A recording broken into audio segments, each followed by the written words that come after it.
This 2-hour block of Revisewise programmes is about English, except for the first programme, which provides an introduction to all the Key Stage 2 national tests. That's followed by an introduction to the English test papers. Then it covers finding facts from fiction texts, getting the meaning from fiction texts, descriptive language, giving your opinion, your personal response, finding facts from factual texts, and getting the meaning from factual texts. The starting time of each programme is shown in the menu, so they can be found using the clock in the top right-hand corner of the screen. First, here's the introduction to all the Key Stage 2 national tests.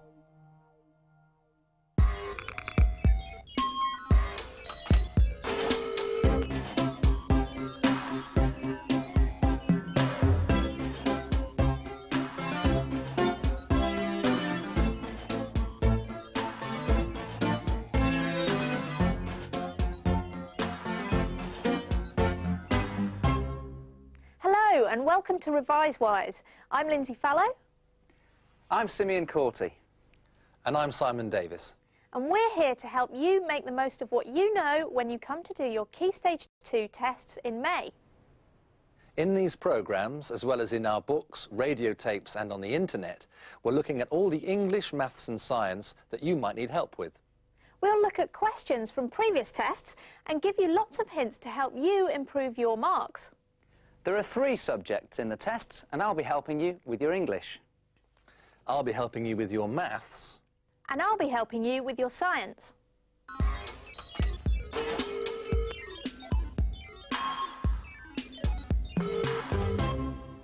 The Key Stage 2 national tests are exactly that. They're national. Year 6 pupils all over England sit down to exactly the same test on the same day. That's over 500,000 of you. The questions you'll get aren't set by your teacher. They're written by government experts who want to find out what you know. So nobody in your school knows what the questions are going to be until the day of the test. And when is that? Well, the tests all happen during 1 week in May, and you have 2 or 3 test papers a day spread through the week. Your school gets a timetable like this, well ahead of the time, so everyone knows which tests you're doing and when.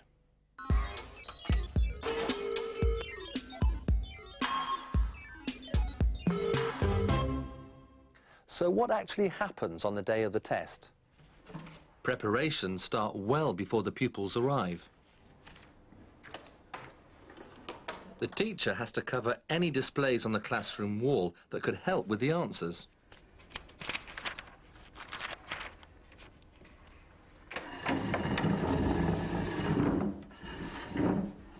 Next, the tables and chairs are moved so pupils can't see each other's work.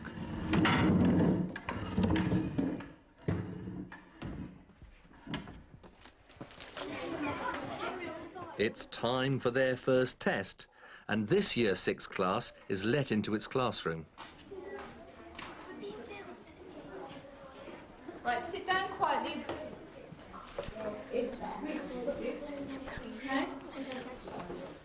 The head teacher brings in the test papers in their sealed bags. Don't open it, but on the front you can write your first name, last name, and then the school, which I've written on the blackboard for you. So take 1 each and then pass them on.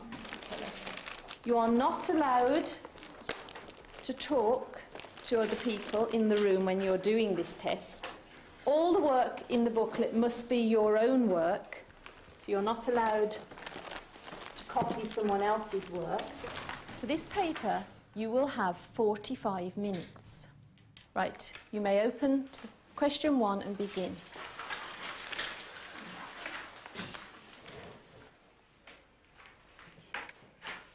Once the test starts, it's all down to them.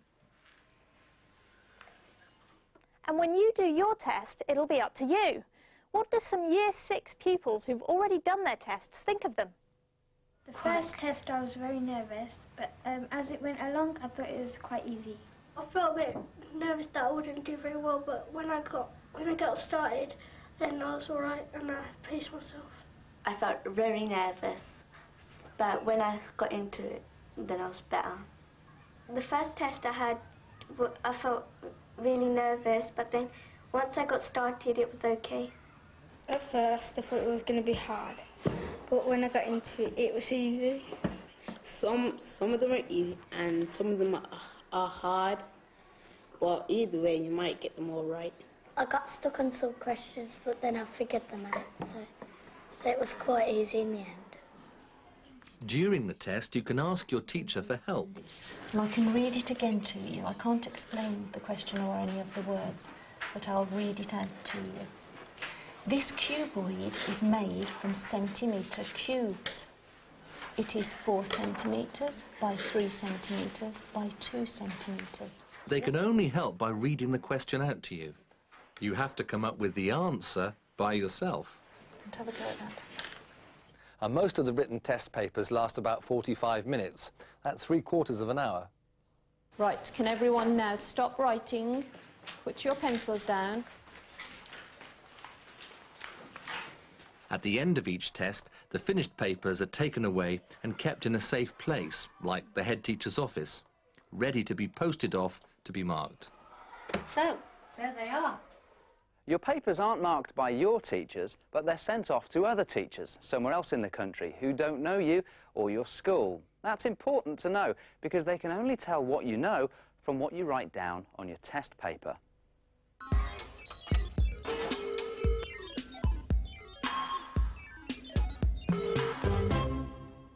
What will you find in the test papers themselves? Well, to start with, no one is trying to trick you. The questions you'll get will all be about things you've done at school. And you only have to get just over half the questions right, and you'll get a level 4, which is what everyone's hoping you'll get at the end of primary school. So, first, the English test.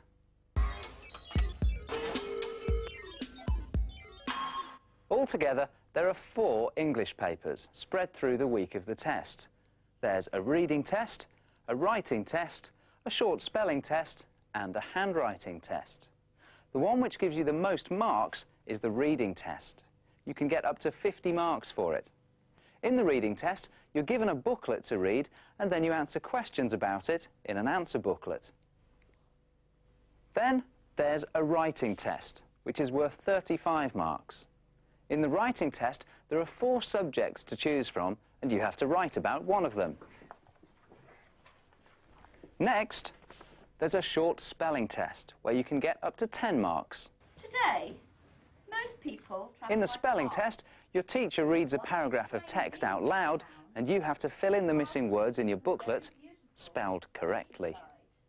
Finally, there's a short handwriting test for 5 marks. For this, you copy out a paragraph of text in your best handwriting. Altogether, the most you can get is 100 marks, though you only need to get just over half that to get your level 4. Your marks from the 4 papers are all added up, so even if you do badly in one paper, you could do well on the others and still get a level 4. In later programmes, we'll go through the things you need to know to do well in all these English tests.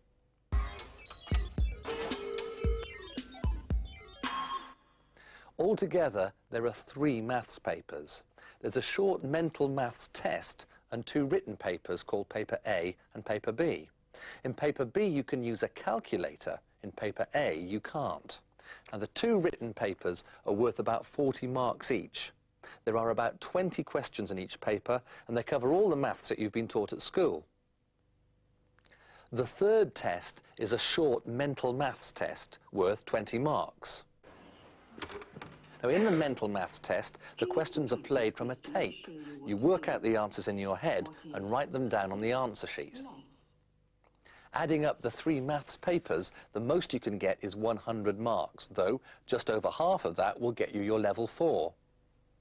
In later programmes, we look at lots of past questions and go over the maths you need to know to do well.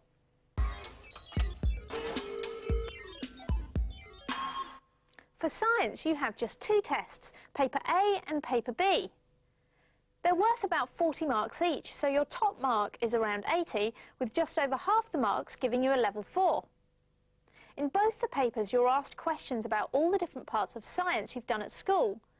And to help you, we'll go through the sort of questions you might get and the science you need to know in later programmes.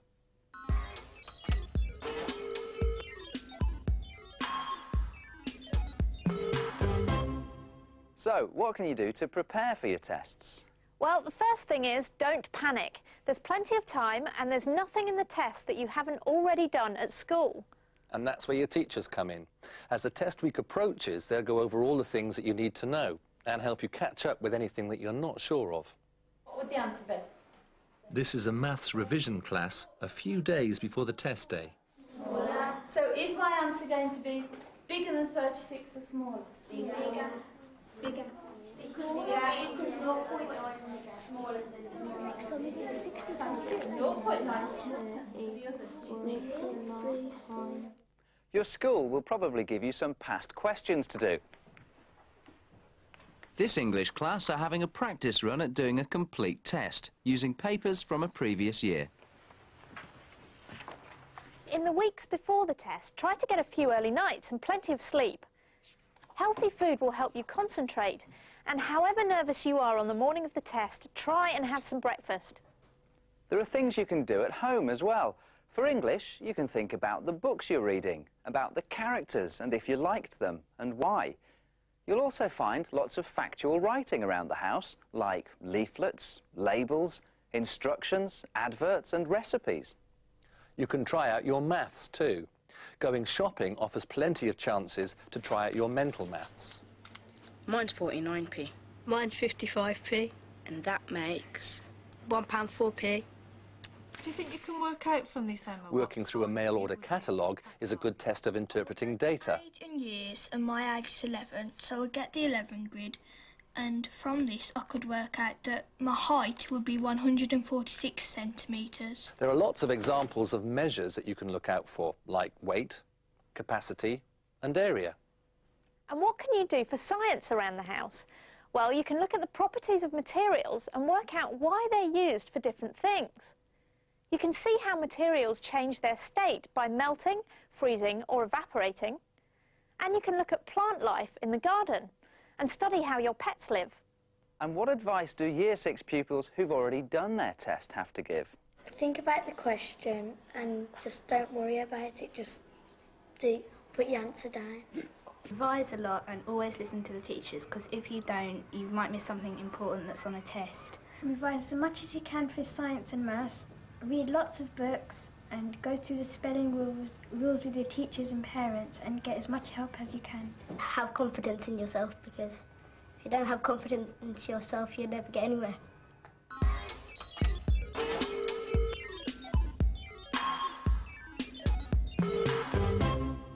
Of course, for all three subjects, English, maths and science, you can get lots of help from us in these Revisewise TV programmes.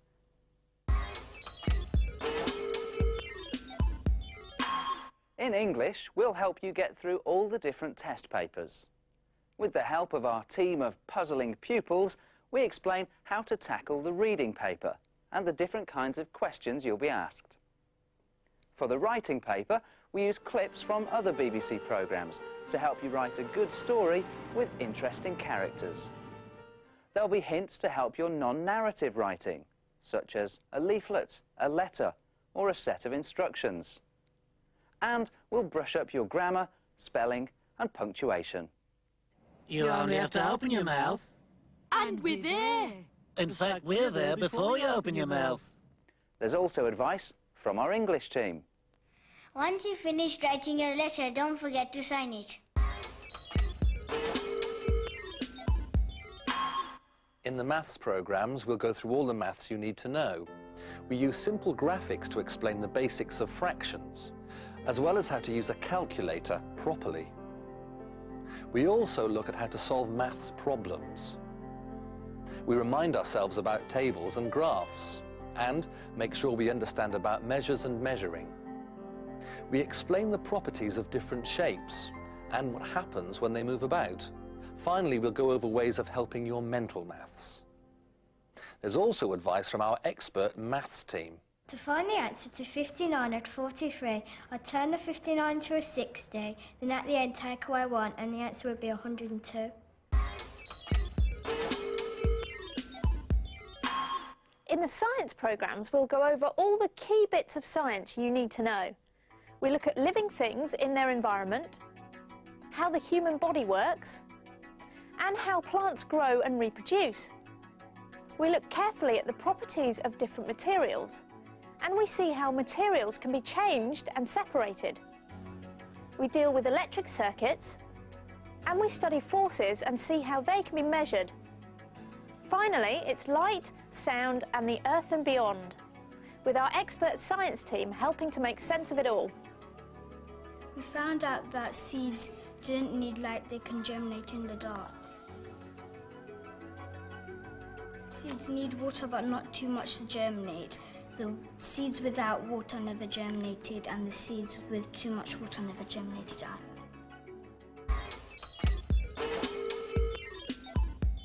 That's the end of our first Revisewise programme. And don't forget, you can always wind the tape back to go over things again.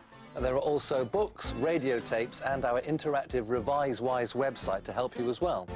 How you get on in your test depends on you, but one thing's for sure, if you prepare well, you'll do well.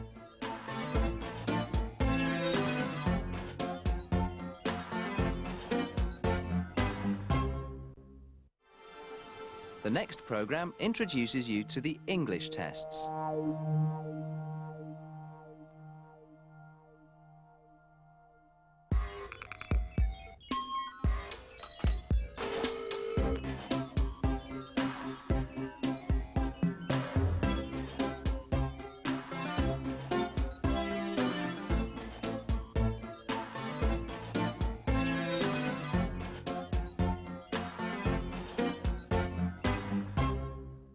Hello, I'm here to help our puzzling pupil and you make the most of what you know when you do your Key Stage 2 English tests.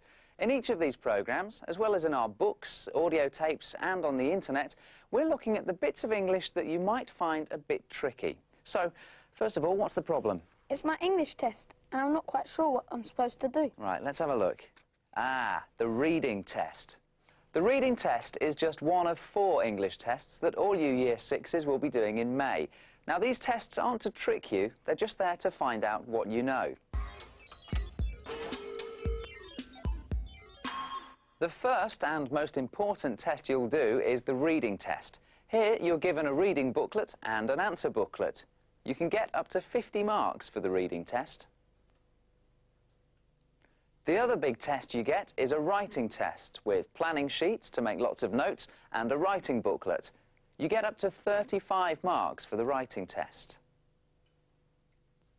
Next, you get a couple of short tests. There's a spelling test where you fill in missing words, spelled correctly.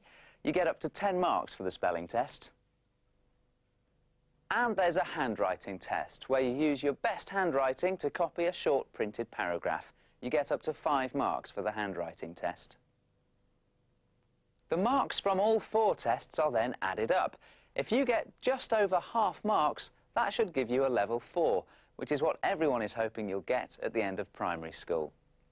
Of course, how you get on in your tests is up to you, but one thing is certain, if you've prepared well, then you'll do well. And that's what we're here to help you with. So, what happens on the day of the test?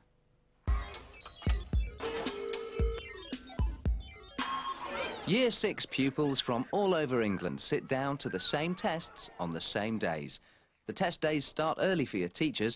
On the morning of the test, they take down any pictures or posters that might help you with your tests. Then they have to rearrange the room, separating out the desks so you can't see each other's work. Then you arrive. Once you're settled in your seats, the test can begin. This is the reading test. The first test you'll be given. The reading test is really important because you can get the most marks on it. Here is an actual reading booklet, thanks.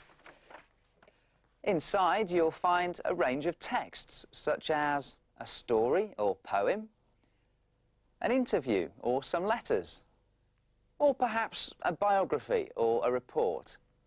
Of course, the reading booklet is different each year, but whatever's in there, you'll have done something like it in class. We'll be looking at all these different kinds of texts in later programmes.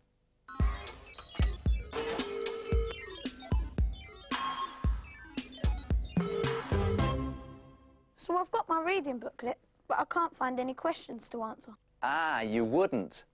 But don't worry, this isn't a trick. You have 15 minutes to read your reading booklet before you're given another booklet, and that has all the questions and spaces for the answers. This is what happens. In front of you, you have a reading booklet. This is the reading test. For this, you're first given a reading booklet. Then your teacher will read out the first set of instructions. For the first part of the test, you have 15 minutes to read through the reading booklet thoroughly. If you finish the reading booklet, remember, go back and read it through again.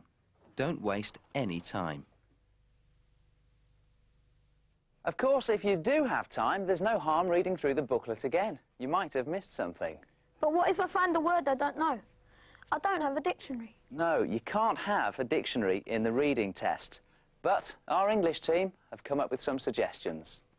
If I didn't have a dictionary, I'd look at the words around the word and see what made sense in between the words.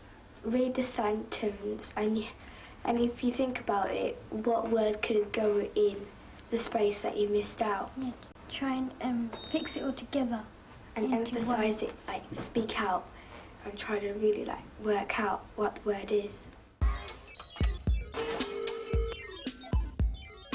So, here's the question and answer booklet to go with your reading booklet. Thanks. When you open your answer booklet, what sort of questions will you find? First, multiple choice questions like these. You have a choice of 4 answers, but only one is right. Once you've found the right answer in the reading booklet, you put a ring round it. Don't worry if you change your mind. Just cross through the first answer and ring the new one.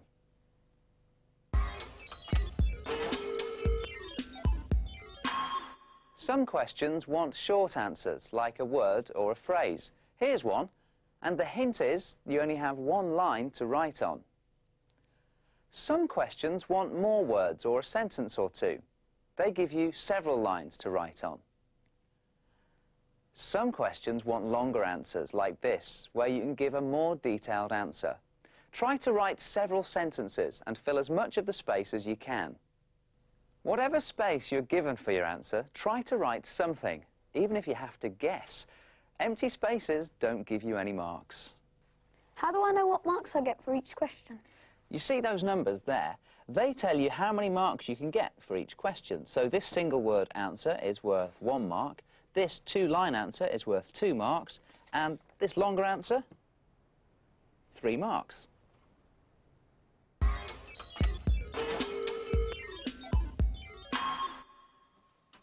Once 15 minutes are up, you're given the answer booklet and further instructions. Don't forget to listen very carefully. You'll be given some very helpful advice. If you can't answer a question, just go on to the next one and come back to it afterwards if you've got time. During the test, you can ask your teachers for help, but unfortunately, they can't actually help you find the answers to your questions. You have to work those out for yourselves. 15 minutes have passed. You've got another 30 minutes. Throughout the test, your teacher will call out how long you have left to do it. Listen out for this, as it can help you pace yourself. 2 more minutes. If you've finished, please check what you've done. Anything else you want to know? Some more advice from our English team. First of all, preparing for your test. Read every day for 20 minutes so you get an idea of how it's going to be. Read a hard text, read non-narrative text, and read stories that you can get hold of. Ask a parent or a teacher to help you if you get stuck on a word. And during your test. I was given some advice that if you didn't know a question or couldn't do it, leave it out and then come back to it later if you have time. You have to pace yourself and time yourself in your head and follow the answers with your fingers so you know where you're up to. Yeah, and read the question properly twice, and if you finish before the time, read it again to make sure you don't have any mistakes. There'll be more about how to tackle your reading test in later programmes. Now, on to the other main English test, the writing test.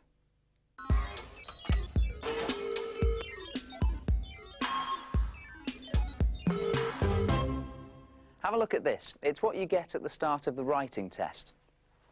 Oh, yes. So I have to write a story in a piece of factual writing? Well, not quite. You actually have a choice. Have a look at this. First of all, there are the instructions. See where it says you must choose one piece of writing from 4 in this booklet. That's a choice of 2 non-narrative options and 2 narrative short stories. The non-narrative options could be writing a letter, a leaflet, instructions, an interview, a news report or even a newsletter. Your paper could have any of these. But whatever the options, you only have to do one piece of writing. So I could just write a story? Yes, or you could choose one of the non-narrative options. You don't have to make up your mind from the titles on the front page. There is lots of information inside the booklet. Look at all the help you're given here to write a letter. This is the planning sheet, where you can make notes. Even the story questions provide you with clues on what to think about and what the setting for your story could be. It's really important to look through all the booklet before you decide which piece of writing to do. How did our English team decide which piece to choose? I didn't know what to choose between non-narrative and narrative, but because I was quite weak in non-narrative, I chose to do narrative, so I'll get a better result. I done the non-narrative because I thought it was quite interesting about the facts, and it was really fun and exciting. I chose the narrative because that's my strength, and I've had more practice on that. I also wrote a narrative story because I have the ability to write narrative much better than non-narrative. I had my facts straight in my head, so I knew what I was going to do. I chose to do the question about the sea world because I thought it would be nice to do something factual and something that would be nice and not too complicated. I chose to do spider supporters because it's really easy to do an argumentative writing, and it's much more easy because you can just throw a load of different words in that are really argumentative and make whoever's reading it feel like really small if they don't like spiders or something.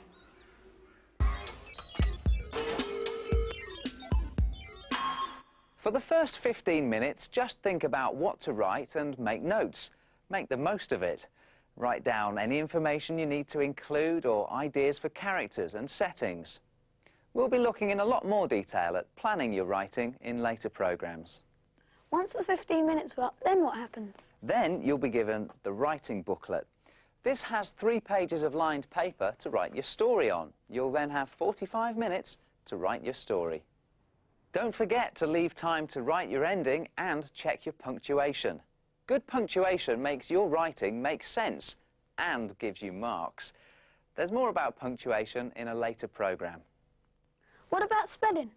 Will I lose marks if I misspell something? No, you don't lose marks for wrong spelling in the writing test because your spelling will be tested in a separate spelling test. In fact, you can even use a dictionary in the writing test if you want to, in case you think of a really good word but want to check what it means. Now, some more advice from the English team. Think of ideas that might be good and think of some nice characters and describe them well. And think of how your plan's going to be. Think about what kind of story is going to come up in the test and really study hard. You can do spider diagrams for the characters. Yeah. And do a rough description of the setting. And try and make a conclusion or a twist to the story, or a resolution to end the story really well. We'll get back to the writing test in more detail in later programmes. You mentioned the spelling and handwriting test. What are they like? Well, for a start, they're very short.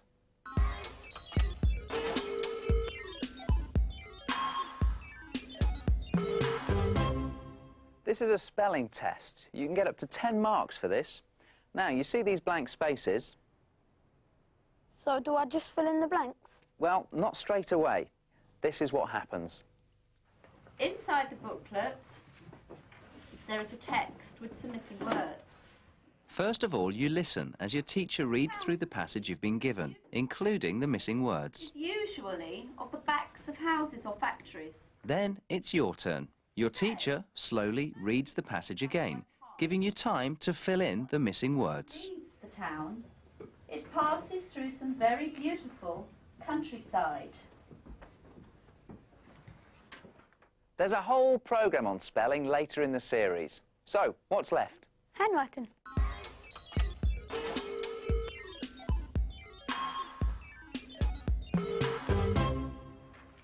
The handwriting test. You need to concentrate hard for this one. On the back of your spelling test, there's a short passage with several blank lines underneath. You have to write out the passage onto those blank lines in your best handwriting, joining up the letters if you can. The handwriting test only takes 5 minutes and you can get 5 marks for it. That looks okay. There's nothing to prepare for. Well, you could practice. It doesn't take long and it would make a big difference. Just 5 minutes a few times a week.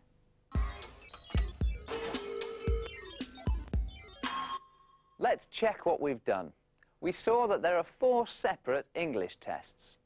We looked at the different types of questions you'll be asked in the reading test.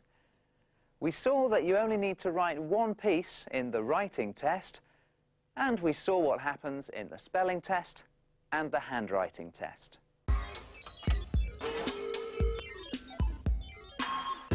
Now you and your teacher can go over this at school. And don't forget, you can wind the tape back and look at bits of the programme again.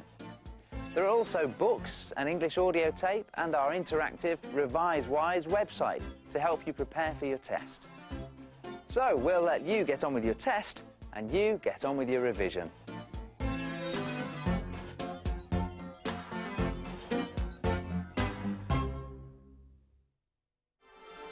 The next programme is about finding facts from fiction texts.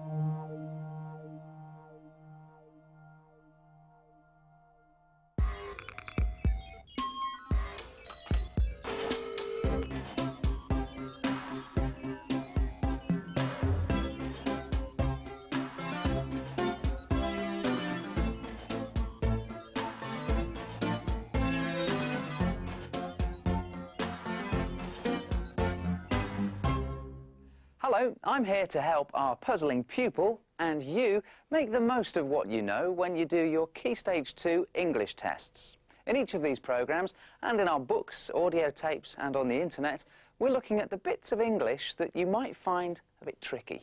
Today, it's finding fact from fiction. So what's the problem? I'm a bit stuck on this question in the reading test. All right, let's have a look. Aha! Multiple choice. Let me remind you what you have to do. For multiple choice questions, you get 4 possible answers.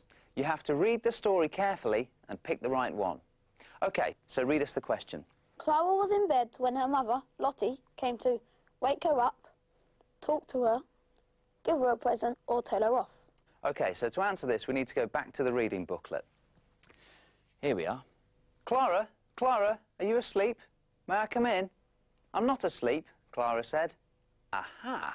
Clara's not asleep, so Lottie can't wake her up. It's difficult. I keep thinking about tomorrow. Lottie sat down at the foot of her daughter's bed. Clara could see how tired she looked, even though the only light in the room came from the corridor. It's about tomorrow that I want to talk to you, Clara. Lottie sighed. So what's the answer? Well, it's not wake her up, and there was no mention of a present or Clara being told off. But Lottie does say I want to talk to you, so that must be it. Exactly. So put a ring round that answer.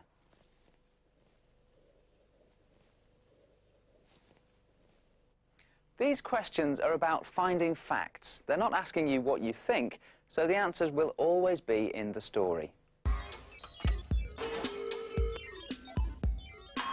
Here's an extract from a story by Roald Dahl called Boy.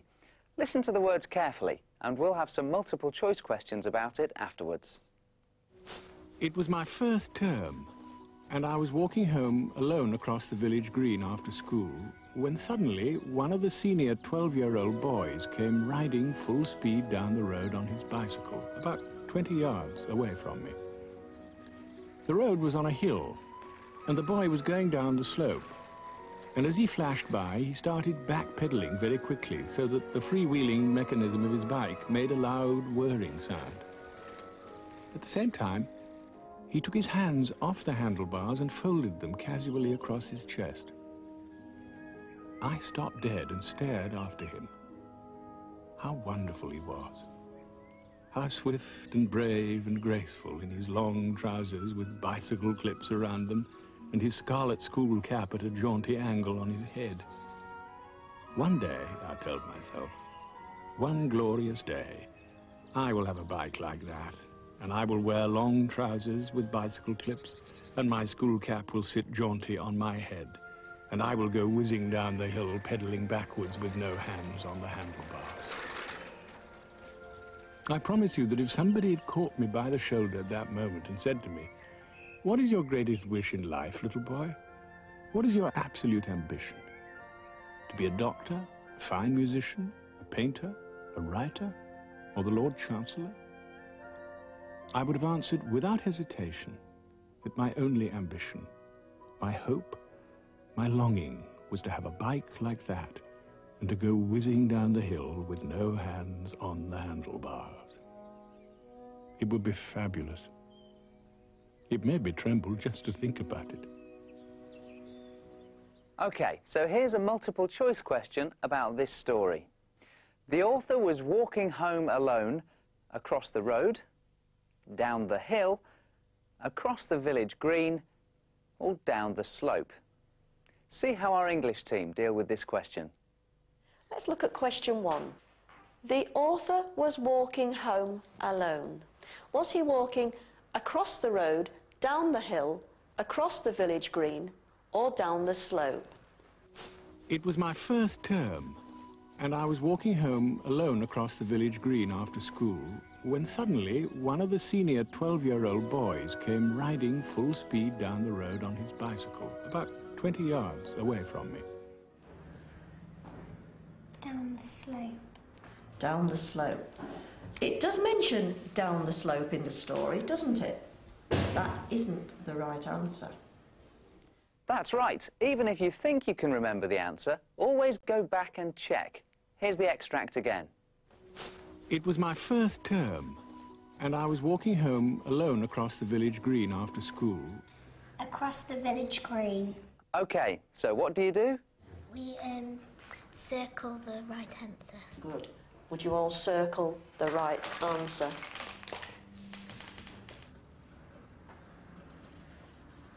Here's the next question. As the 12-year-old boy was on the slope, he rode backwards up the hill, stopped dead, made a loud whirring sound, or started backpedaling. You know the answer is in the story, so let's read on. The road was on a hill, and the boy was going down the slope. And as he flashed by, he started backpedaling very quickly so that the freewheeling mechanism of his bike made a loud whirring sound. David, what do you think he did?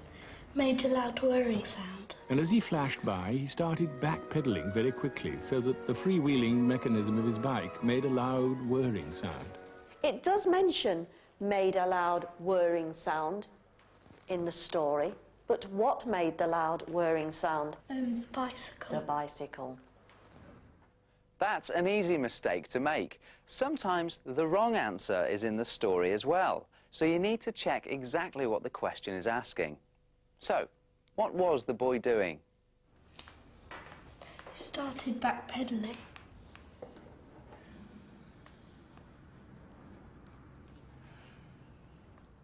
So, multiple choice questions follow the order of the story. And? The answers are in the story. But what do you have to watch out for? There will be some wrong choices in the story too, so I have to check the questions and the story and not rely on my memory. That's it. Great.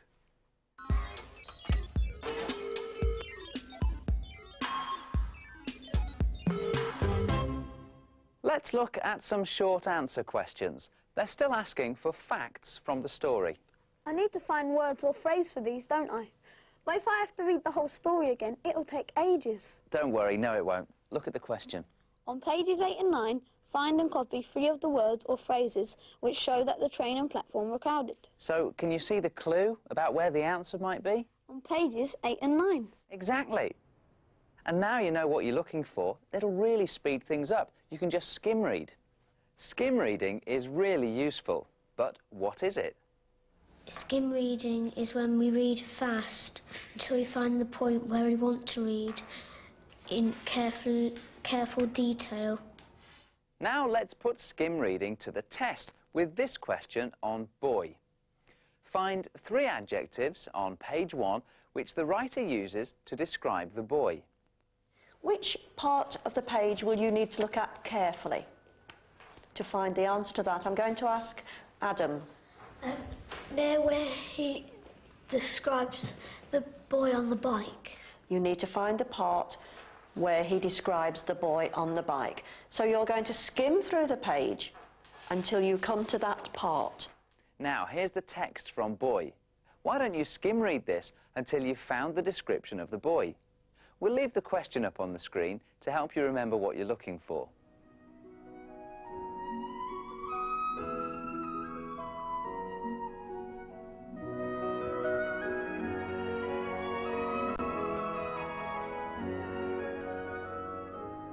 Did you find it? Here's the question again.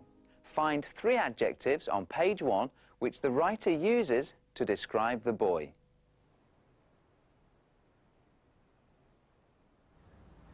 It's wonderful one. Brave.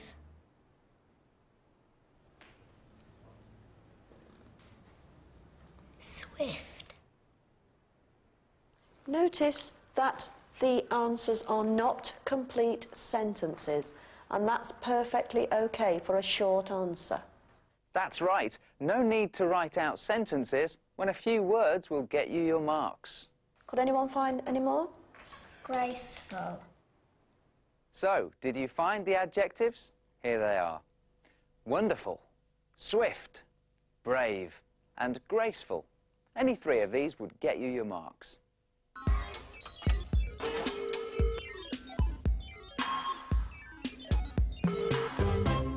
Here's the next question. This has 2 clues to help you know where to look. Can you spot them? Find 3 things on page 1 the writer told himself he would do one day, one glorious day. Let's see what the team makes of it. What are those little marks around one glorious day? Adam, can you tell me? They're quotation marks. They're quotation marks. And what does that mean, Adam? Those words have come from the story. Those words are actually in the story. So how does that help you to find the answer to number 8, Adam? It helps us because then we can try and look for one glorious day and then follow on from then. That's right. Quotation marks are a great clue.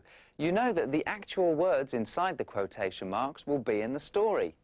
While the English team skim read, you watch the clip again and listen out for one day, one glorious day. I stopped dead and stared after him. How wonderful he was.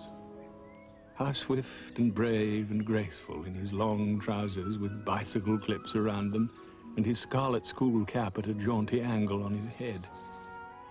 One day, I told myself, one glorious day, I will have a bike like that, and I will wear long trousers with bicycle clips, and my school cap will sit jaunty on my head, and I will go whizzing down the hill, pedalling backwards with no hands on the handlebars. The English team found it. He will have a bike like the other boy. Amanda, could you give me another thing the author was going to do? He will wear long trousers with bicycle clips. And he will wear his school cap, and his school cap will sit jointy on his head.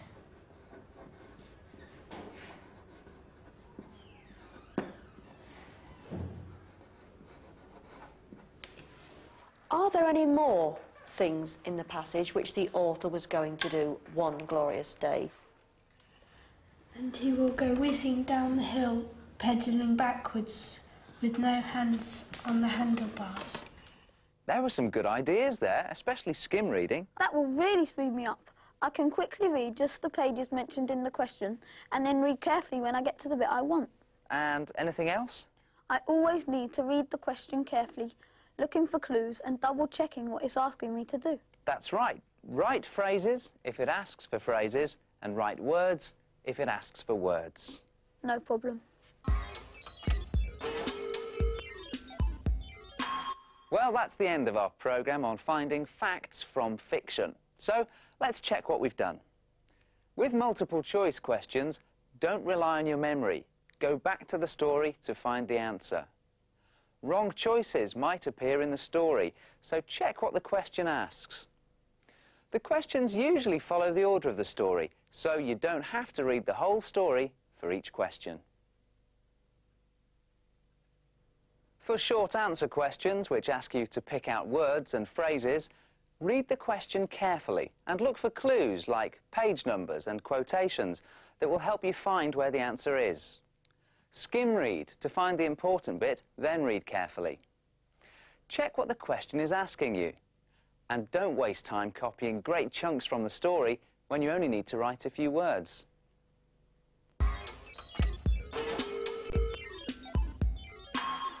Now you and your teacher can go over this at school. And don't forget, you can wind the tape back and look at bits of the programme again. There are also books, an English audio tape and our interactive Revisewise website to help you prepare for your test. So we'll let you get on with your test and you get on with your revision.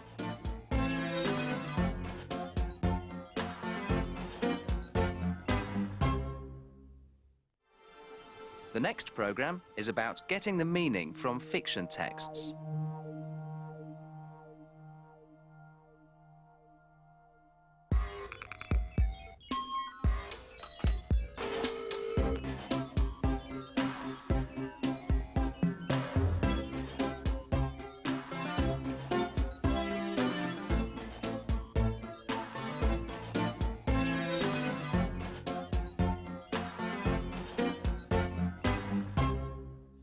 To help you with your Key Stage 2 English test, we're looking at questions in the reading test where you need to get the meaning from a fiction text. So, what's the problem? I'm a bit stuck on this question.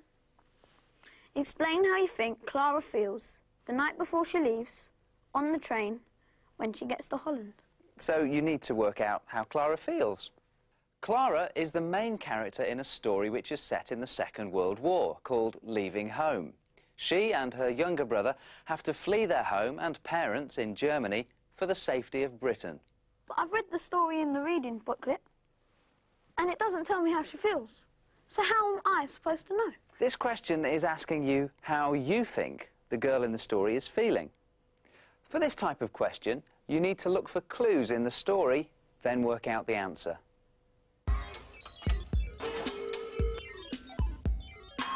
Questions like this usually start in similar ways, with words like, how do you know? Why do you think? Explain why. And they'll often ask you about the characters. You can learn a lot about characters, how they feel, what they're thinking, by what they say and do. You just have to pick up the clues. Think about the characters you watch on TV, like those in EastEnders. Morning. Shouldn't you be at the shop? No, Louise is opening up. Got us all a coffee. Well, I'd appreciate it if you got a move on. Well, you can't wait, can you? How do you mean? Get me on my own behind those shelves. We've got a delivery due any minute. Yeah, of course you have. But we're nearly out of tinfoil and batteries. I was joking. All right. Don't worry, I won't let anything interfere with my work. It's your coffee, boss. Watching that, you know what sort of people they are by what they say and what they do. Here's the English team talking about some of them.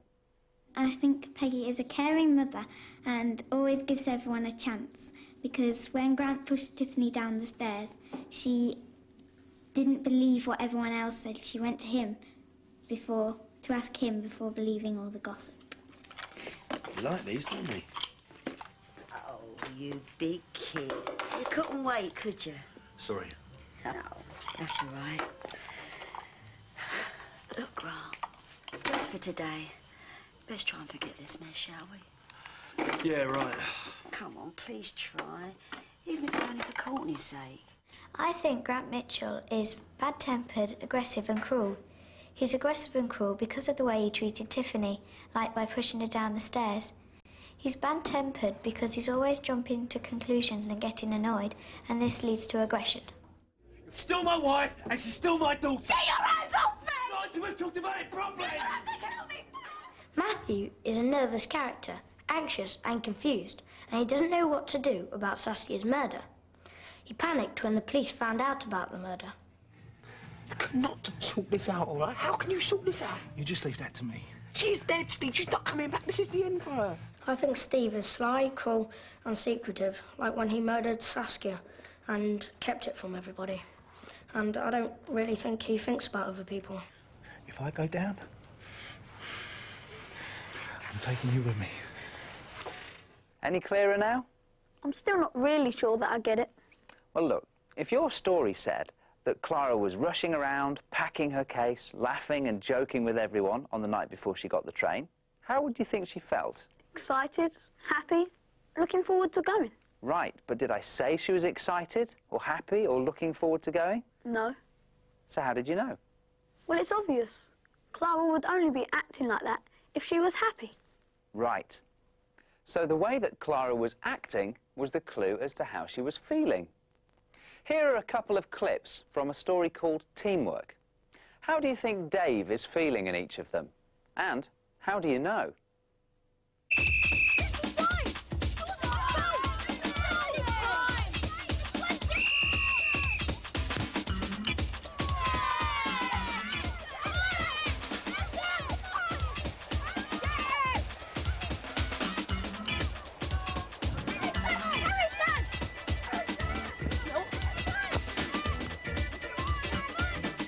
And this is Dave.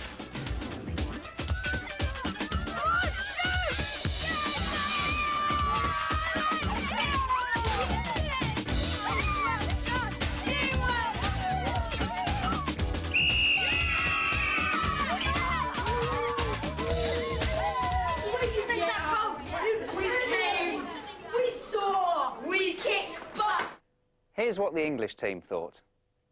When he won the football match, he was like real happy because he wanted to mess around and he wanted to show off to others. How did you know he was happy? Because he was jumping around and scoring, shouting, "We won!" He was just scoring and laughing a lot and smiling. And then he was really happy, jumping around, chanting and laughing. He was hugging his friend when they won, and then the whistle blew and he's running around like a clown. Like jumping around together and teasing other people, like just like joking with other people. He was saying that we're the best on the pitch. There's no one else who could beat us. Was he saying that nastily? No, just like a joke. He was kicking his body around and chanting that we won, and dancing about, and like he was showing off. What about this next clip? Well done, lads. Great performance. I'm very proud of you. And Harrison, that last goal. Excellent. Thanks, Stordy. I don't know what the team would do without you, Harrison. Well. Right, lads, get changed. Well done. Do not let the team do that, you Harrison.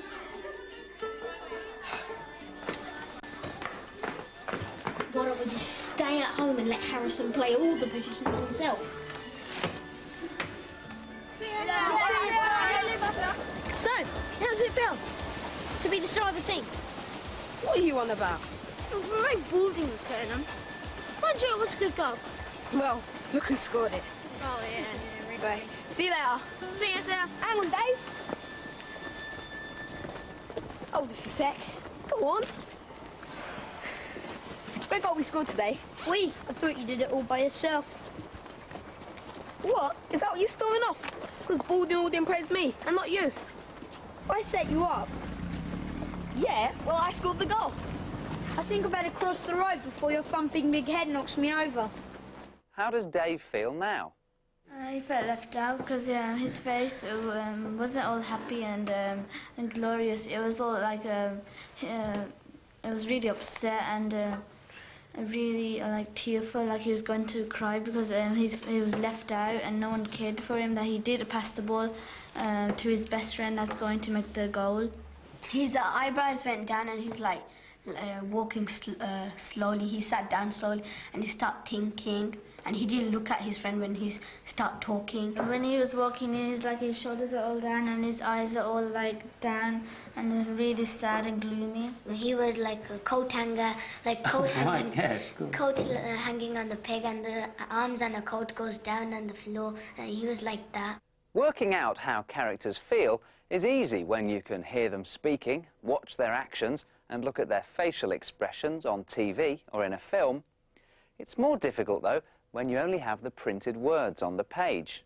However, writers do give you the clues. See this sentence. When Tom opened the letter, his face went pale and his hand shook. It doesn't tell you how Tom was feeling, but you can work it out. Here's the English team. He didn't have such a bad look on his face. When he opened the letter, he was like really worried what something happened, and he started shaking his head. He went worried. What told you he went worried? His face went pale. It's like he just read a letter, which it was shocking, and he was a bit surprised, and his face went all pale, like he was going to be sick, and his hand shook, like he read something terrifying. So, the clues in that sentence were that Tom's face was pale and his hands were shaking. Just how you'd be if you were in shock. Here's another one. Didn't hurt, said the boy defiantly. Tears came to his eyes as he ran away. It did hurt him, but he's trying to cover it up and say that it never. He tried to make the person who hurt him, make him think that it didn't hurt him at all, so he's just saying in a kind of funny way. Why do you think he ran away? So he must have run away to hide his tears. If he runs away, then he could hide and cry. So, the first clue in this sentence was the word defiantly, which means boldly and aggressively. It describes how the boy said, didn't hurt. The other main clues were that tears came to his eyes and he ran away. In other words, the boy wanted to pretend that he wasn't hurt, so to hide his tears, he ran away.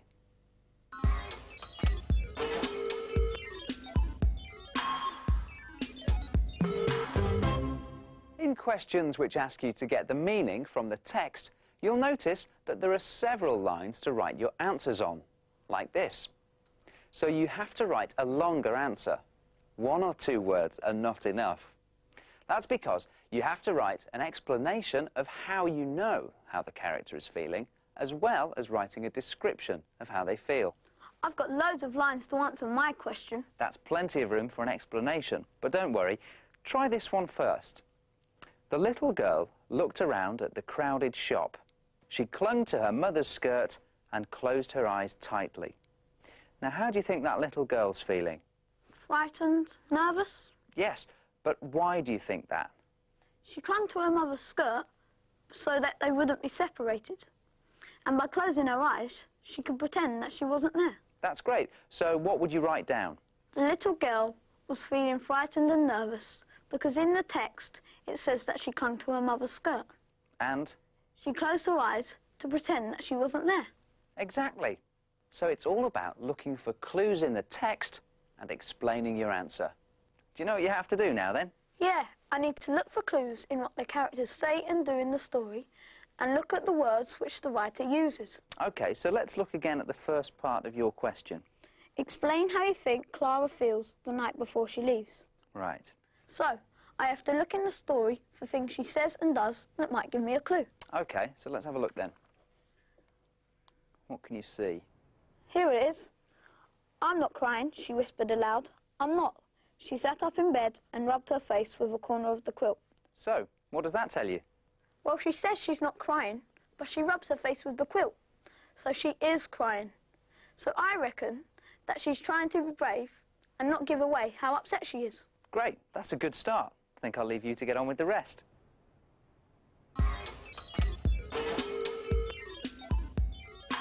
That's the end of our programme about getting the meaning from the fiction text. These sorts of questions often ask you, how do you know? Why do you think?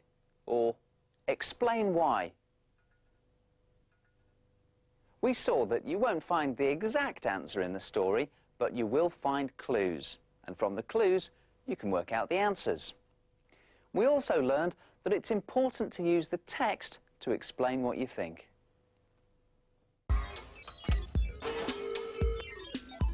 You can always go over this by winding the tape back and looking at bits of the programme again. And there are also our books, audio tape and interactive Revisewise website to help you make the most of what you know when you're preparing for your test.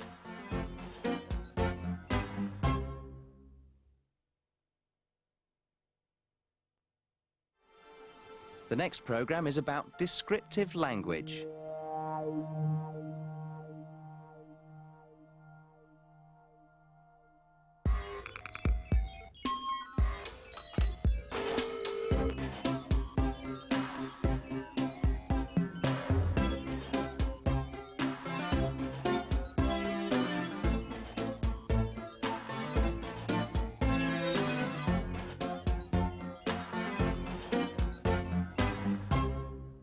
In these programmes and in our books, audio tapes and on the internet, we're looking at the things you might find tricky when you do your Key Stage 2 English tests. This time we're looking at the use of descriptive language in the reading paper. So, what's the problem? I'm a bit stuck on this question. OK, let's hear it. In the third part of the poem, the webs are described as diamond lace. What does the word diamond tell you about the webs? Ah, it's a question on a poem about spiders and their webs. OK, well, let's find the poem in the reading booklet. OK, here's the right part. Every webbed and shadowed place, beautiful with diamond lace, is shown. So this is about comparing things. I'm not too sure about that. Well, that's all right. That's why I'm here, to remind you and you about how writers use descriptive language, why they choose the words they do in a poem or in any other piece of writing. Have a look at this and listen out for all the descriptive words. Tired of swallowing children, the school gates yawn, woken once more from their rusty sleep by the jangling bell. Silent classrooms with sightless eyes of television and computer screens, waiting to see again. Now the bell has rung. Seats like rows of blunt teeth hunger for the time when children are invited to lunch by the bell. While in another room, teachers circle each other with words and laughter, deaf to the insistent reminders of the bell calling them back to work. The empty belly of the playground briefly fills with the yell of freedom, silenced all too soon by the strict voice of the bell. In that poem, the writer has used lots of comparisons. Seats like rows of blunt teeth, hungry for the time when children are invited for lunch by the bell. He creates a picture by comparing the chairs to rows of blunt teeth. That's a simile.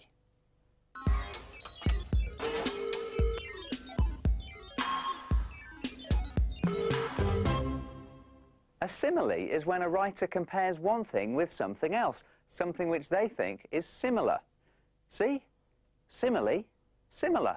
Easy to remember, eh? The English team have some more similes for you. I think lions' manes look like fire because they have red and gold curves all the way around their heads. At night, when a car goes by, the shadows on the wall spin round like a record. When my dad snores, it sounds like a deafening pneumatic drill. When my sister cries, she reminds me of a shriveled up tomato, all red and wrinkled. When I see a dirty, used, smelly mop in the dustbin, it reminds me of my hairstyle when I get up. Now, listen out for all the similes in this poem about spaghetti. A plate heaped high with spaghetti, all covered with tomato sauce, is just about my favourite meal. It looks like a gigantic heap of steaming, tangled, mixed up, twizzled, twisted, wound up, woozled worms.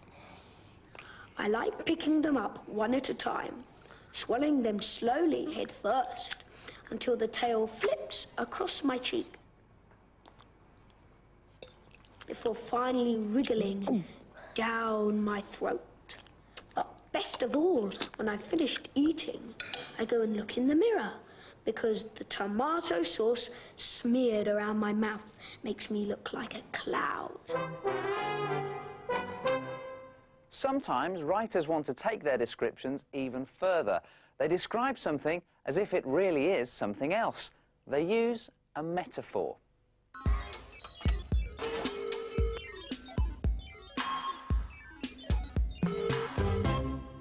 How about this one? The boy stared at me with fish eyes. Of course, they weren't really the eyes of a fish, but to say, the boy stared at me with eyes like a fish, wouldn't be so powerful. Much better in this case to use a metaphor. He stared at me with fish eyes. Have a listen to this and count the metaphors.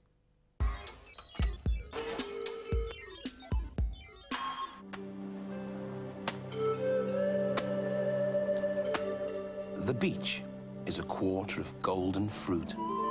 A soft, ripe melon sliced to a thick green rind of jungle growth. And the sea devours it with its sharp, sharp white teeth. Did you spot them? According to that writer, 1, the beach is the golden fruit of a melon. 2, the thick rind of the melon is the jungle growth. And 3, the sea lashing against the shore is a mouthful of sharp, sharp white teeth. So that's 3 metaphors.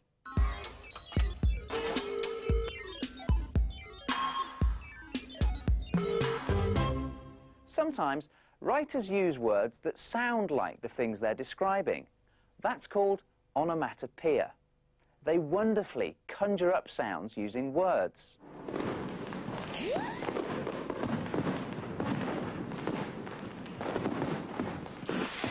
Whoosh! Whiz! And sizzle.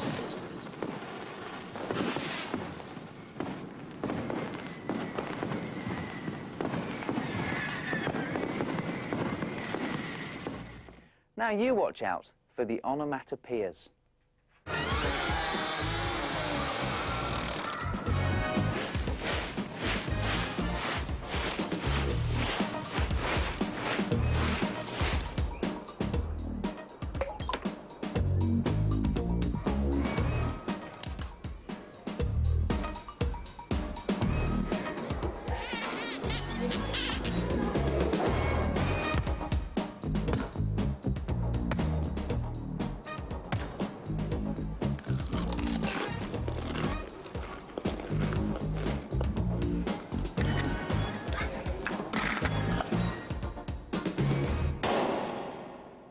Quite a few questions on the test paper will ask you to look at the words a writer has chosen and explain why they've chosen them.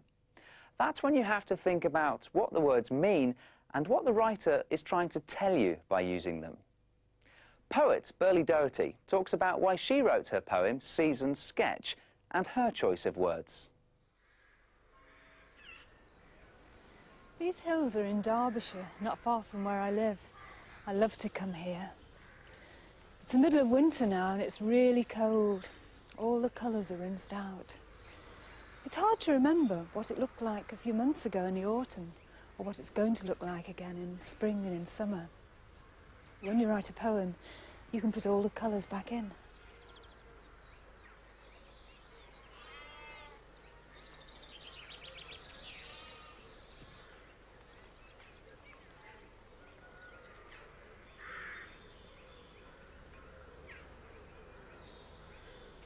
On white snow, black crows flap, torn scraps. Yellow daffodils blaze like cupped suns in their green skies of grass.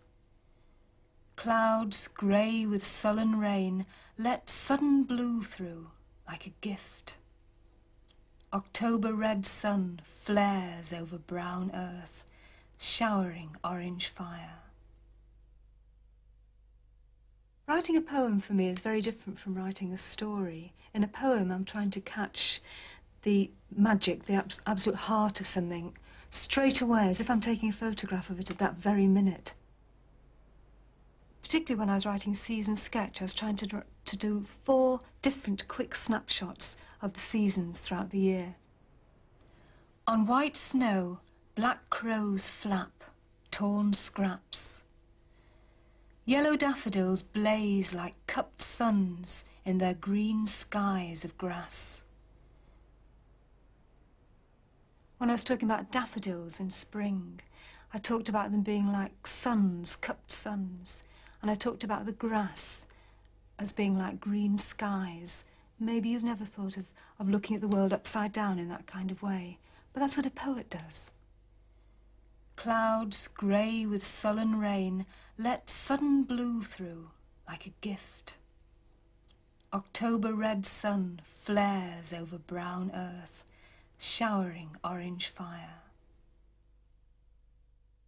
Did you notice how Burleigh Doherty used lots of similes, metaphors and onomatopoeia in her poem Season Sketch? Here's the poem again. See if you can spot them. On white snow, black crows flap, torn scraps. Yellow daffodils blaze like cupped suns in their green skies of grass. Clouds grey with sullen rain let sudden blue through like a gift. October red sun flares over brown earth, showering orange fire. So, did you spot them? Near the beginning of the poem, there's onomatopoeia. On white snow, black crows flap. Can't you just hear those crows flying? Flap, flap, flap. What about a simile? Remember, you're looking for something that's being compared with something similar. How about clouds grey with sullen rain let sudden blue through like a gift? The clue there was like a gift. The glimpses of blue have been compared to a gift, which is just how it feels, isn't it? On a dull, rainy day when you're stuck indoors, the blue sky gives you hope that the rain is going to stop. Lastly, did you spot any metaphors? That's when the writer describes something as if it really is something else. Listen to this.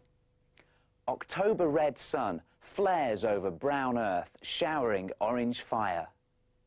Do you think that Burleigh Doherty really thinks that the sun is setting the earth on fire? No, of course not. But she thinks it looks like that, and must have thought that a simile wouldn't be effective enough. What do you think? October red sun flares over brown earth, showering orange like fire. Which do you prefer? So now do you know how they help you see what they're writing? They make comparisons with other things. That's right. You're getting the hang of this. But I've got one more tip for you. If you're trying to work out why a writer has chosen a specific word, then try putting an ordinary, boring word in its place and see what difference it makes. Burleigh Doherty wrote, October red sun flares over brown earth. What if she'd written, October red sun shines over brown earth? Shines isn't as strong or hot or powerful a word as flares. OK, let's go back to your earlier question. In the third part of the poem, the webs are described as diamond lace. What does the word diamond tell you about the webs? And this is the third part of the poem. Every webbed and shadowed place, beautiful with diamond lace, is shown. So what's being compared there? Spider's web and diamond. Yes. So what does the spider's web look like? Well, the threads of the web are covered in frost, and the sun is shining on it. So I suppose... That's it. Try and think what it looks like. Close your eyes and imagine it. It sort of sparkles. That's it. The web sparkles and diamonds sparkle. That's why the writer has compared them. Brilliant. Write that down and you'll get your marks. So, what have we covered in looking at descriptive language? You'll be asked questions about the words a writer uses and why they use them. You'll have to think about how things are compared or why a particular word has been used. We looked at similes and metaphors and onomatopoeia, how writers use a word that sounds like what it means.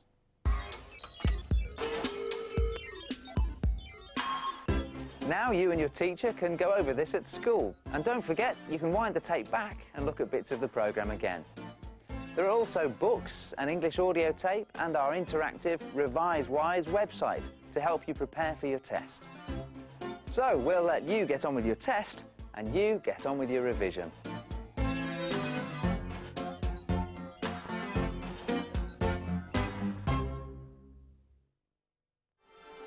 The next programme is about giving your opinion, your personal response.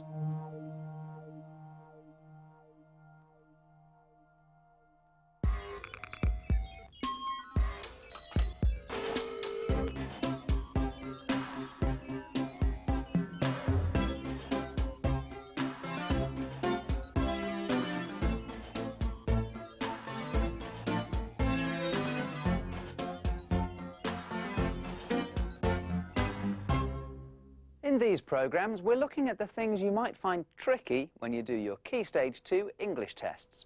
This time, we're looking at your personal response to text in the reading paper. So, what's the problem? I'm a bit stuck on this question. OK, what does it say? Write down what you think about the Leaving Home story. Leaving Home is a story about Clara. It's set during the Second World War. Clara and her younger brother have to leave their parents and home in Germany for the safety of Britain. I've been looking back at the story in the reading booklet to find the answer, but it's not there. Ah, well that's because they're asking what you think. They want your personal response, your opinion. So, where do you think you're going to find the answer then? I guess it's not going to be in the story. Afraid not. But there will be clues, won't there? Well, not really. For this type of question, you need to write down your opinion. There's no right or wrong answer. You might like the story, or you might hate the story. It doesn't matter which, as long as you can explain why. I liked it. That's easy. Well, hang on a minute, not so fast. What? I need to say more? Yes, a lot more. Let's go back to the question. Just look at all that space the question gives you to write your answer in. If you only needed to write, I liked it, then there would only be one line to write on. But there are lots of lines. You have to give an explanation, give your reasons. You have to think why you liked the story. But I'm not sure. It was interesting. But what specifically was interesting? For this type of question, there may be no clues in the story, but there often are clues in the question.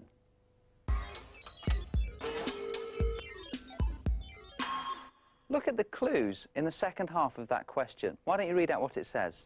You should include the setting and events in the passage, the characters, how it made you feel.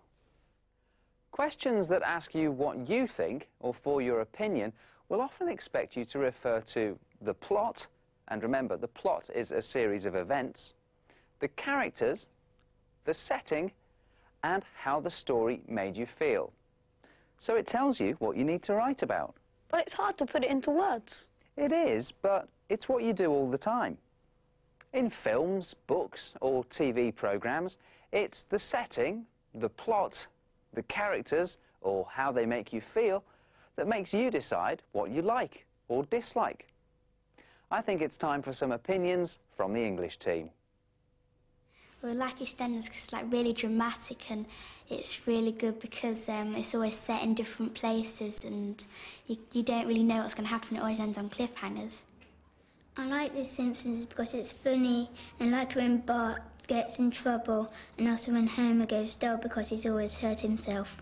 I really don't like Neighbours. It's really, really awful because every week it's always set in the same place, the same characters, and you can tell they're not realistic. I like Friends because the characters are really nice and they're funny and the plot's really good. The script is amusing and it can make you feel really happy. So, does that help with your question? Well, I know I like Clara, but I'm not sure why. OK, then you need to go back to your story. Because it's in the text that you find the reasons you can give as to why you like it or you don't like it.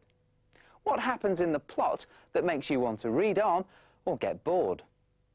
What does the text tell you about the characters that makes you like them or dislike them? What does it say about the setting that makes you like it or not? And lastly, what is it about the story that makes you feel the way you do? Watch the story of Theseus and the Minotaur. While you watch, think about the plot, the characters, the setting, and how it makes you feel. Think about whether you like the story or not, and why. It all started a long time ago on an island across the sea from Athens, the island called Crete. Now, the king of Crete was King Minos. Very rich and powerful he was, and he lived in a magnificent palace with his 2 children, his beautiful daughter, Ariadne, and his son, the Minotaur. Now, the Minotaur was a terrible monster, half man and half bull, and he lived beneath the palace in a dark and dreadful place called the Labyrinth. Sort of underground maze it was, a maze that only the Minotaur could find his way through. But the worst thing about this terrifying monster was that it lived on flesh, human flesh. Every 9 years, the Minotaur cried out to be fed. When this happened, King Minos sent a message across the sea to Athens demanding 7 young men and 7 young women to feed his son's awful hunger. Aegeus, king of Athens, was so afraid of King Minos that he dare not refuse. He wept as he watched the black-sailed ship travel south towards Crete. On board were the young men and women who'd been chosen as the victims of the Minotaur. That was bad enough, but worse than that, one of the men was King Aegeus' only son, Theseus. Theseus had insisted on going. He told his father that he would destroy the Minotaur and end the curse on Athens once and for all.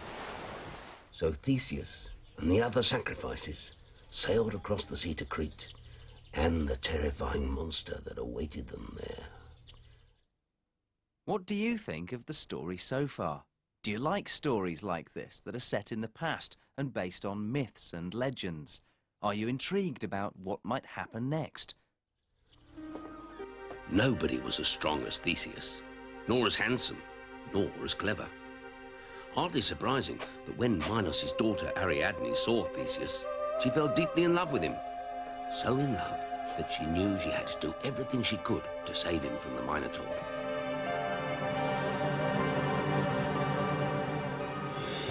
In the dead of night, she went secretly to his room. There she told him of her love. Theseus promised that if he succeeded in killing the Minotaur, he would take her back to Athens as his wife. So she gave him a sword and a ball of thread and told him what he must do. What about Ariadne? Do you like her for trying to save Theseus, or do you think she's being selfish, helping Theseus because she wants him to like her? Will she succeed, and will Theseus survive? Slowly, he made his way through the tunnels, turning this way and that, unrolling the thread behind him so he could find his way out again, and all the time, listening for the Minotaur.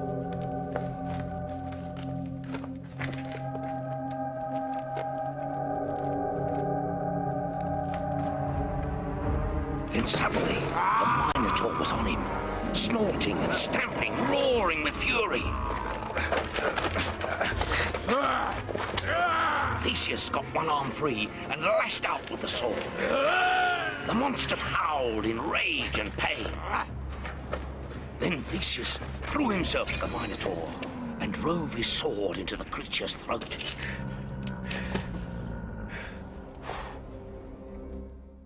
Did that surprise you, Theseus killing the Minotaur? Or was it predictable?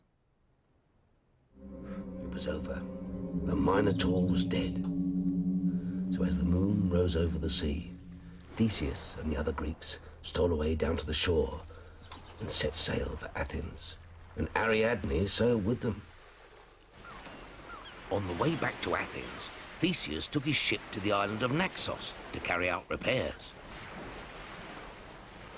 While the crew worked, Ariadne slept on the shore. When she woke, she was alone. Theseus and the ship had gone. She'd been left behind. Her brother was dead, her father's palace destroyed, and now Theseus had betrayed her.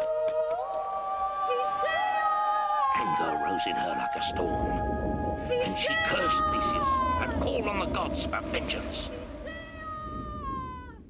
So, did you like it? What didn't you like about it? Here's what the English team thought.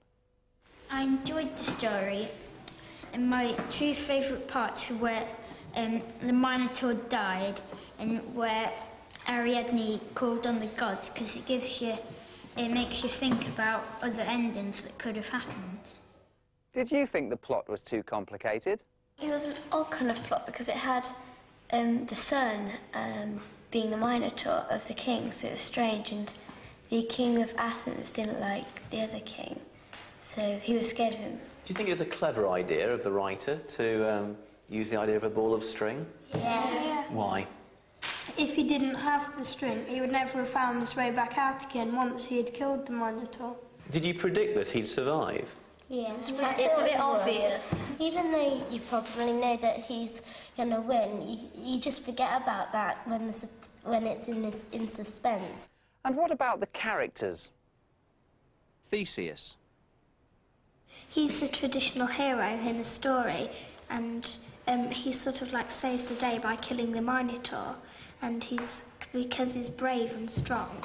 But I think that he was, in a way, kind of a bit of a coward for not telling Ariadne that how he felt and not saying that he didn't want to marry her. It makes him like not a proper hero, because if he was a hero, then he would have taken her back and married her. Ariadne. At first I thought Ariadne was quite evil for just using Theseus, but at the end I felt quite sorry for her being left on the island. I think that Ariadne was quite clever for what she did and thought of the world. She was also being horrible to her brother, even though he was a hungry, bloodthirsty monster. She still should have felt something for him. The Minotaur. I quite like the Minotaur because I feel a bit sorry for him, but I think it's not really his fault that he doesn't really like to eat normal food. He only likes human flesh.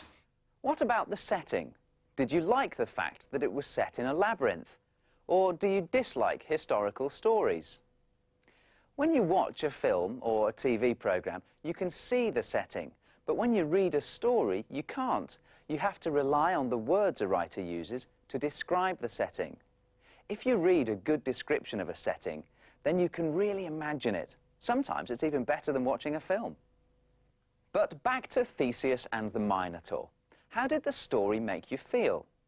What about when Theseus is inside the labyrinth? Were you nervous about what was going to happen? How about at the end?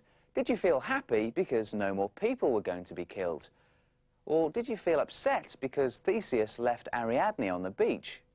Perhaps you had mixed feelings. That would be okay too. Because it's okay to like or dislike the story, but you must give your reasons, and they need to be based on the plot, characters and setting, and how it makes you feel. Do you get the idea? Yeah. I need to give reasons for what I think about the story, and not just say I liked it. So, what did you like about the leaving home story in your test? I liked Clara. I could almost feel like I could put myself in her position and feel what she was going through. That's the characters. I'll leave it to you to write down what you think about the plot, setting, and how it makes you feel. OK.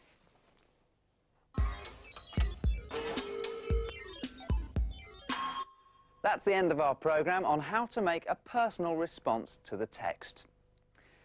We looked at questions that ask you to give your personal opinion. We saw that there's no right or wrong answer, but you do need to write an explanation. We realised that there are often clues in the question, so read it carefully. Think about the plot. That's the events in the story. The characters, the setting, and how the text makes you feel. And we saw that When you do give your opinion, you need to base it on what you've read in the text.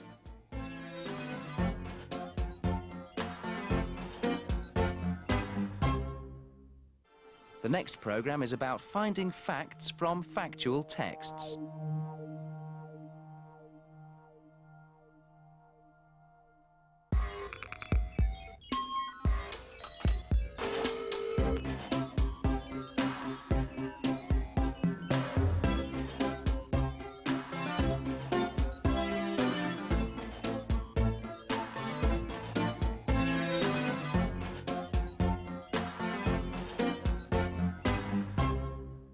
To help you with your Key Stage 2 English test, in this programme we're going to look at questions in the reading test which ask you to find facts from factual texts.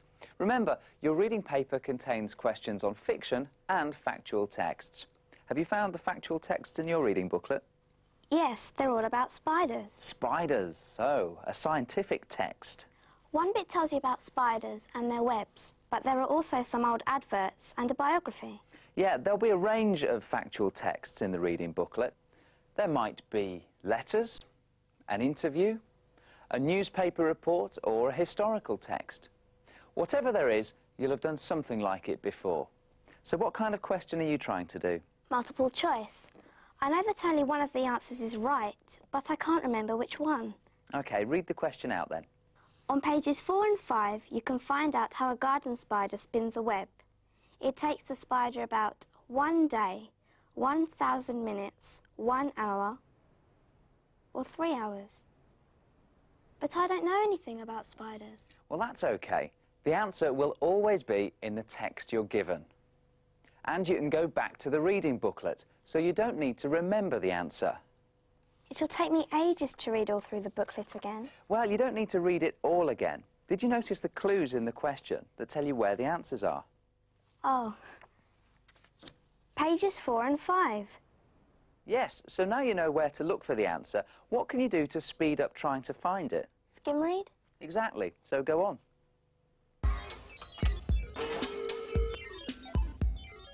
To speed up finding answers to questions that ask for facts, always check the question for clues to where the answer might be, and then skim read.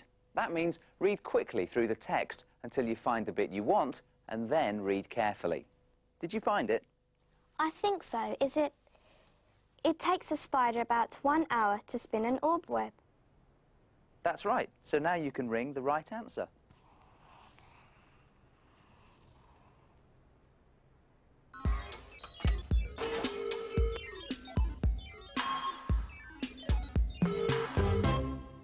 Did you find the rest of those multiple choice questions okay? Yes, but I'm a bit stuck on this question now. OK, read it out then. Write down 2 facts from the text which show that spiders' silk is very strong. OK. Well, this question is still asking for facts, like the multiple choice question, so you'll still find the answer in the text. You don't have to use your memory, give an opinion, or say why you think something might have happened. I'm sure you've answered this type of question lots of times before. A good way to remember how to answer this type of question is to practice. Have a look at this film about the moon. Afterwards, there'll be some questions on it. In 1969, Apollo 11 was sent on its mission to land the first man on the moon. 3 astronauts were sent on that historic journey. Petcom going off. And my Petcom going off. Sure has been a nice smooth countdown. Thank you, babe. 9. Ignition sequence starts. 6, 5, 4, 3, 2, 1, 0. All engine running. Liftoff. We have a liftoff.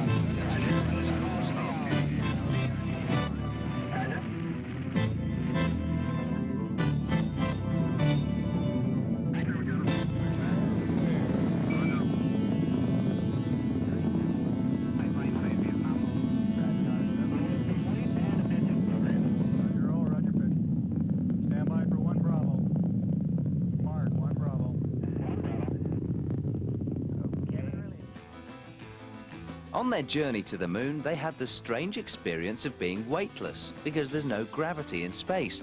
People and anything that's not securely tied down floats around. Weightlessness did come in handy when they were trying to move heavy objects around, but it did have its problems, particularly when it came to eating and drinking.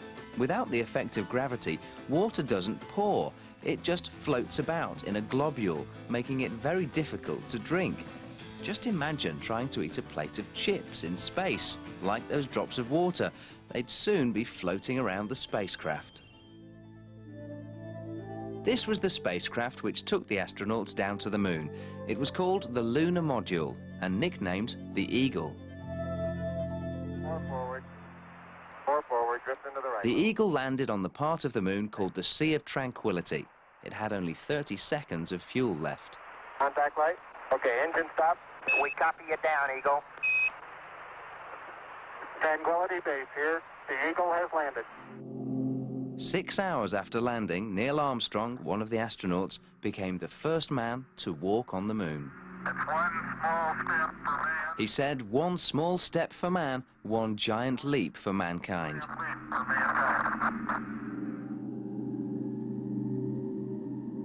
Minutes later, Buzz Aldrin joined Neil Armstrong on the moon. So, can you answer this question? In what year did Apollo 11 go on a mission to land a man on the moon? Now, don't worry, just like in your test, you don't have to remember the answer. You can go back to your reading booklet, and we can look at the film again. In 1969, Apollo 11 was sent on its mission to land the first man on the moon. 3 astronauts were sent on that historic journey. So, what year was it?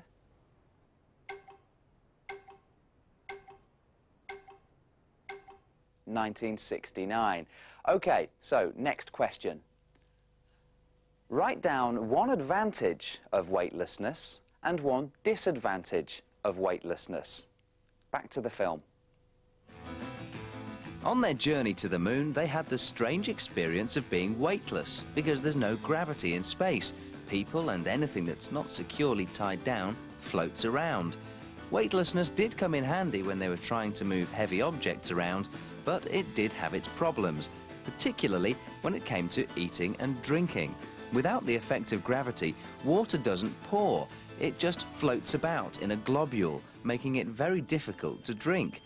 Just imagine trying to eat a plate of chips in space. Like those drops of water, they'd soon be floating around the spacecraft. Did you spot the answer? Let's see if the English team can. Do you know what an advantage is? An advantage is that you can do something in space that's with your weightlessness, and a disadvantage is that you can't do it properly, that you're trying to do it. Can you think of an advantage then? Can you find an answer? Food and drink. Food and drink. Is that an advantage or a disadvantage? Let's go back to the film to check. Without the effect of gravity, water doesn't pour. It just floats about in a globule, making it very difficult to drink. Just imagine trying to eat a plate of chips in space. Like those drops of water, they'd soon be floating around the spacecraft. It's a disadvantage that you're trying to eat, but the food and water just moves about everywhere. And an advantage is that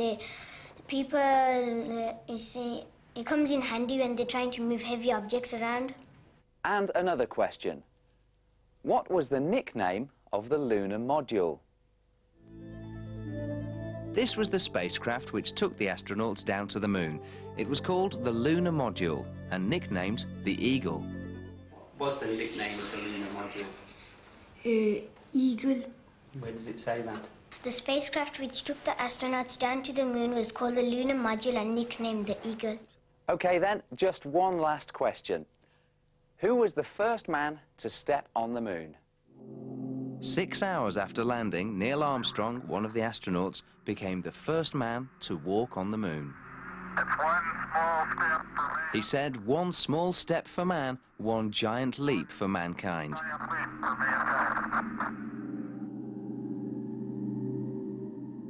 Minutes later, Buzz Aldrin joined Neil Armstrong on the moon.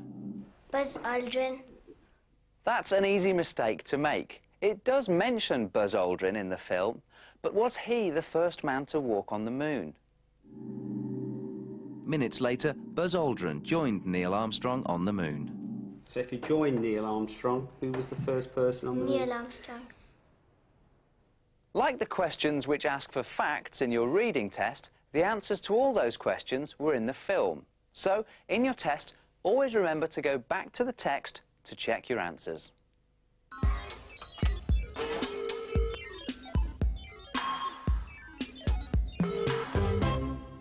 Now let's get back to your question. OK, write down 2 facts from the text which show that spider silk is very strong. OK, so what do you need to do? Go back to the text. Right. And skim read till I find the bit I want. And what is it you're looking out for? The bit about how strong the spider's web is. That's when I start to read carefully. OK, so skim read. Why don't you have a go at skim reading too? Here's the information about the spider's web. Read quickly, skim read, through the text until you get to the bit where it talks about how strong the spider's silk is. In your test, you can keep going back to your question to make sure you remember what you're looking for. So we'll keep the question up on the screen.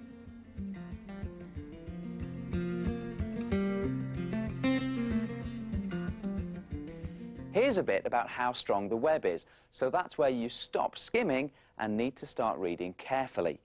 Can you find the fact that shows how strong the spider's silk is?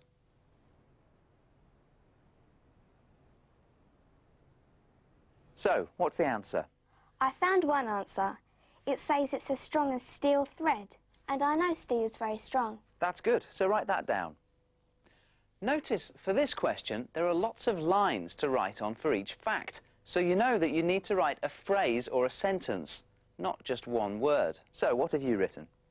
We know that spider silk is very strong because it says in the text that spider silk is as strong as steel thread.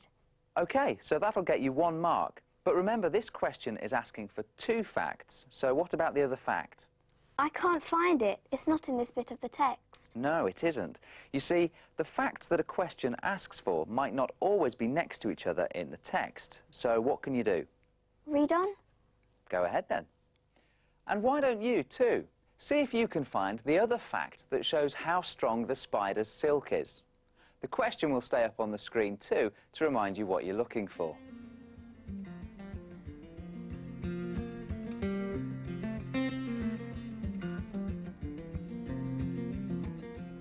Did you find it? Did you? I think so. Is this it? It can hold 1,000 times the spider's own weight. Sounds strong to me. It certainly does, and that's just the phrase you needed to answer this question. So write it down. OK.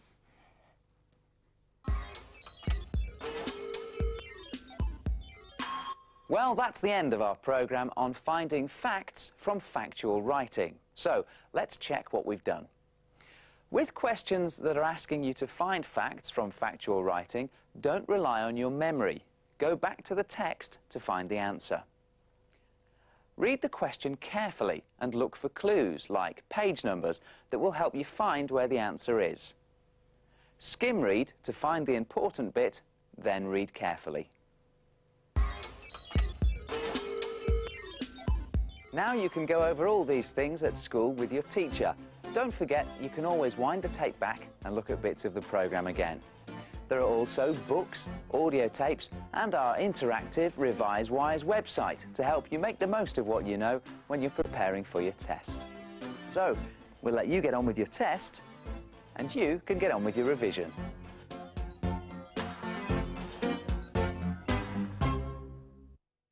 The next programme is about getting the meaning from factual texts.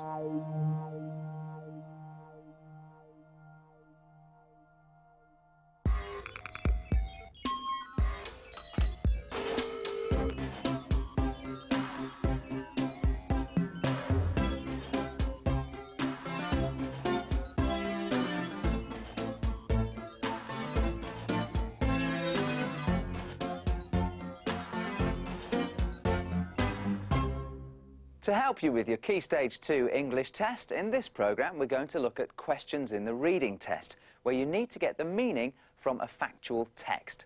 So, what's the text you're reading about? I'm reading about sea monsters. There are 3 historical reports about sightings of sea monsters in the reading booklet. One's called the Daedalus incident, the other's cruising on the Osborne, and the last one's Australian sighting. and I've got to answer a question about them. OK, what's the question? Which one of these do you think is most likely to be true? Tick the one you have chosen. The Daedalus incident, cruising on the Osborne, or Australian sighting. Why have you chosen this one? But I can't find the answer. Ah, well, you're not going to find the answer to this question in the text. This type of question is not asking for facts. You have to work out the answer from clues in the text. So, you've looked in the reading booklet. Yes, I was looking for something that said one of the stories was true. Well, unfortunately, the texts don't tell you that directly, but they do give you clues. Go back and read the beginning of the question again. Which one of these do you think is most likely to be true? Oh, I see, it's asking what I think. That's right. For questions which ask what you think, explain why, or how do you know, you need to work out the answer for yourself from the clues in the text. Don't worry, it's not that difficult. I'm sure you've done lots of questions like it before.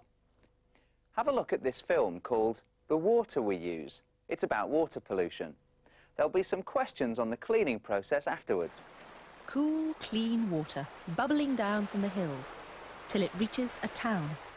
This is Colne in Lancashire, where small factories line the River Calder. For the next 80 kilometres or so, the Calder gets wider and wider, passing through open countryside until eventually it meets the sea in a wide estuary.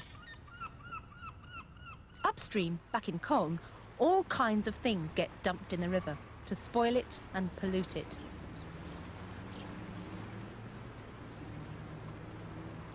Cleaning up all our mess costs the water companies millions of pounds every year. The first process scoops out large solid objects, like paper.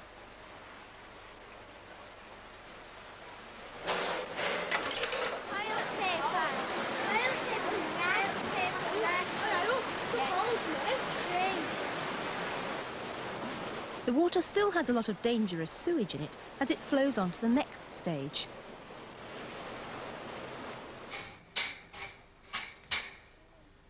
Here, the water's allowed to settle. More solids sink to the bottom, and this crust of grease from leftover food is scraped off the top.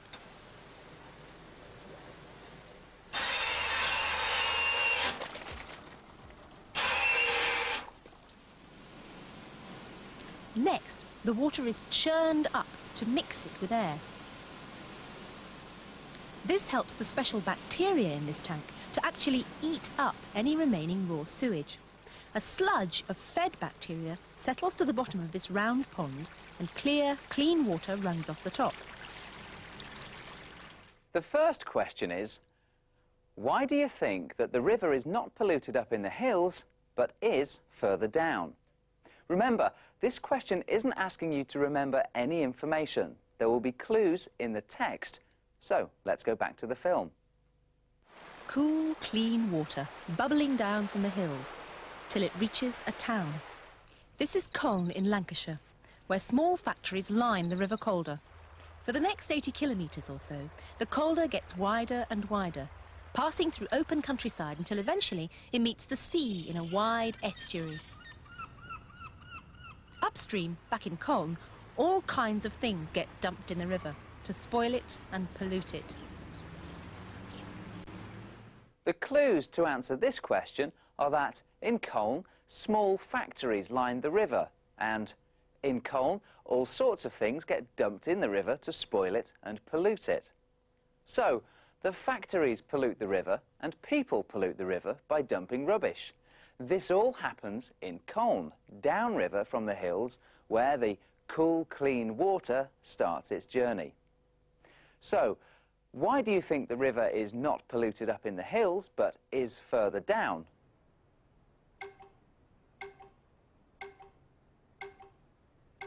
I think that up in the hills, it's not polluted because there's been nothing to pollute the water. But in Colne, the river is polluted by factories which line it and people dumping things into it.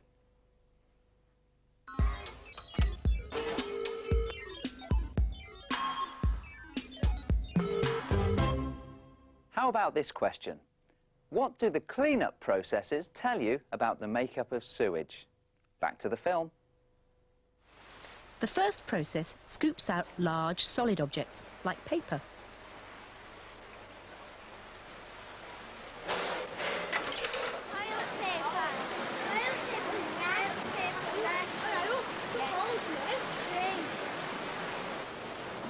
The water still has a lot of dangerous sewage in it as it flows on to the next stage.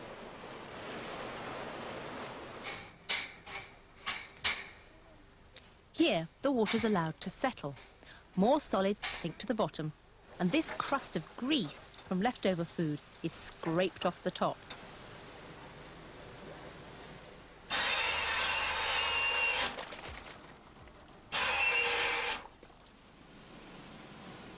Next, the water is churned up to mix it with air. This helps the special bacteria in this tank to actually eat up any remaining raw sewage. A sludge of fed bacteria settles to the bottom of this round pond and clear, clean water runs off the top. Did you spot the clues in the text? Let's look at the question again. The key to the answer is the word processes. You need to look out for when the processes are mentioned, as that's when you'll get the clues to answer your question. Here is where it first mentions the processes. The first process scoops out large solid objects, like paper. So, the first process tells you that there are large solid objects in the sewage. Back to the film. Here, the water's allowed to settle. More solids sink to the bottom, and this crust of grease from leftover food is scraped off the top. The next process mentions two other things that make up the sewage. Solids, which weren't scooped up by the first process, so must be smaller, and grease.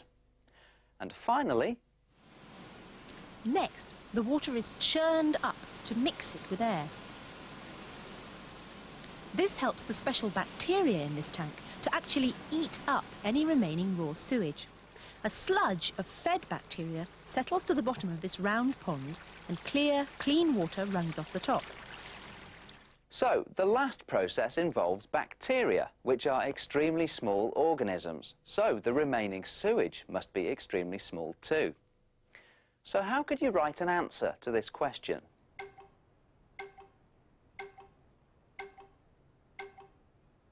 How about the different types of clean-up processes each clean up a different type of sewage?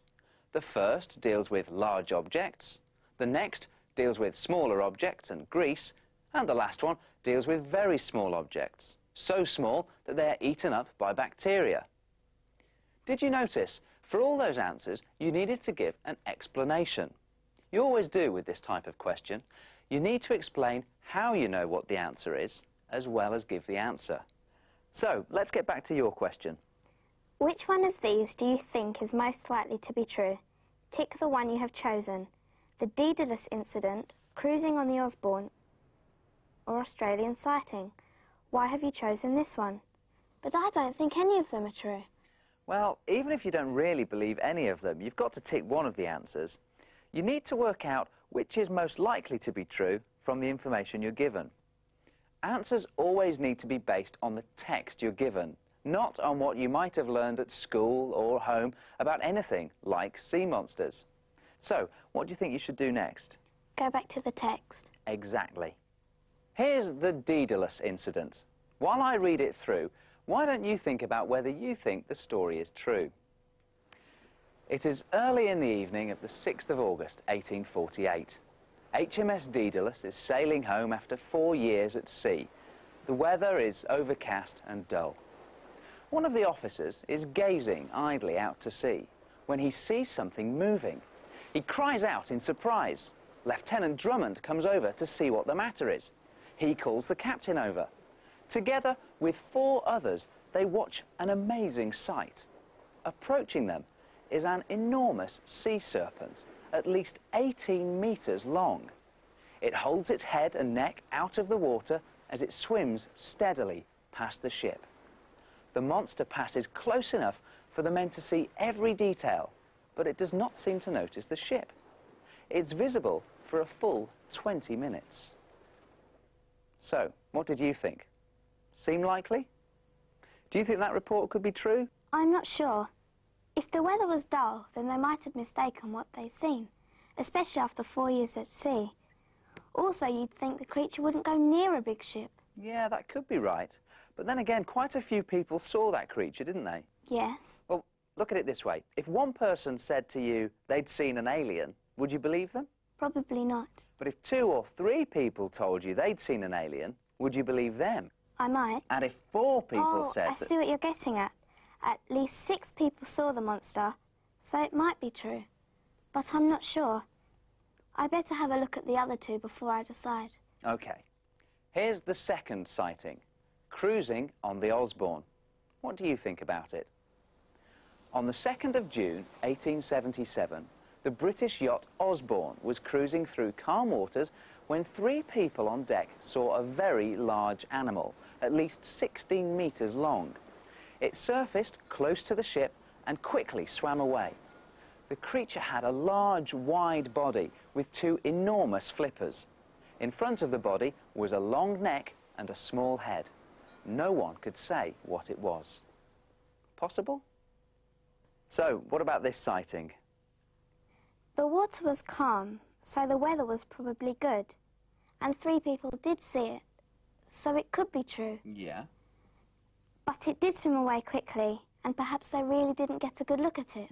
You're right. You better wait until you've seen the 3rd sighting before you make your decision. And here it is for you, too. Do you believe the Australian sighting? In 1962, Robert Le Serac was sailing off the Australian coast. He spotted a large, dark animal resting in shallow water. It looked like a huge serpent, about 20 metres long. When Le Serac swam closer, it dived into deeper water. You've heard all 3 sightings now. What do you think? Remember, there's no right or wrong answer to this one, but you do need to make sure that the answer you give is based on the information in the text. So, what do you think? It's a more modern sighting, which means it could be true. But he was on his own, and it sounds like he didn't really get a good look at it. And I can't believe anyone would actually swim up to a sea serpent, so I think that one's definitely not true. OK, fair enough, but what about the other 2? That's harder. But I think the Daedalus incident is most likely because more people saw it and for longer. I think that's brilliant. Put that down then and you'll get your mark for your explanation.